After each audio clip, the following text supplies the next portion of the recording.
Good morning. It's great to see you. I hope you're doing great today. I hope today is going to be spectacular for you. There's always challenges in our days, and if we have a number of those setbacks in a row, we can get frustrated with our current situation and feel like life's stacked against us. But that's not so. We always have difficulties in life. I think Jesus said these things I've spoken to you, that in me you may have peace. In the world you have tribulation. So we're going to have tribulation. It just is. But how we journey through tribulation is really a good thing to take into mind. So, what about David? David was he was a man that had all kinds of tribulation. When you read the Psalms and see the ups and downs of his life, his emotions were everywhere, and he had victory in the end. And so, look at him in 1 Samuel, 17. He um, he's going to King Saul, the first king in the nation of Israel, and Goliath is just taunting and just telling the nation of Israel, "I'm going to kill you all."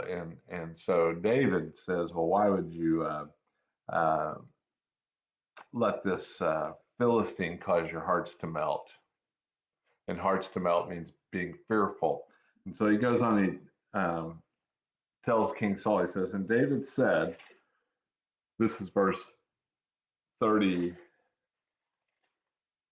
And then David said, the Lord deliver me from the paw of the lion, from the paw of the bear, and he will deliver me from the hand of this Philistine." And Saul said to David, "Go, and may the Lord be with you." Then Saul clothed David with his garments and put a bronze helmet on his head and clothed him with armor.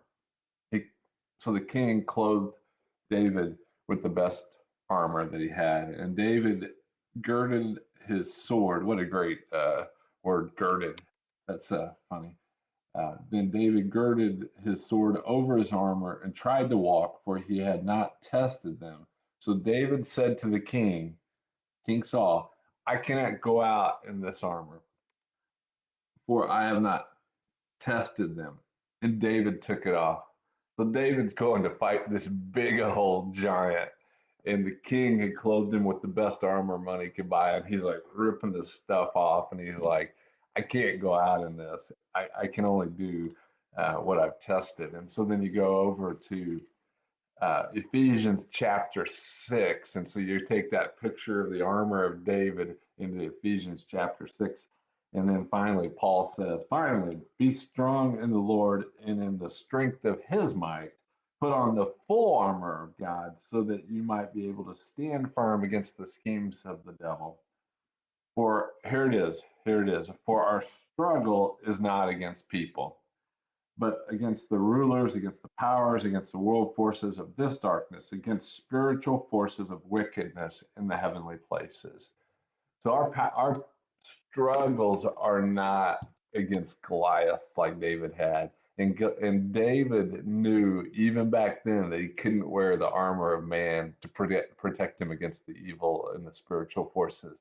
David knew that the battle wasn't his, but the battle was God's. And so what he had tested, and he said that in those verses, he had destroyed the paw of the lion, the paw of the bear. What David knew was the battle is God's. And if God isn't fighting for him, then there's no reason for him to wear armor because it's not going to be sufficient. And so today, whatever struggles are out there in front of you, just know that God works for you, he fights for you, and he loves you. And the battle's not yours, it's God's.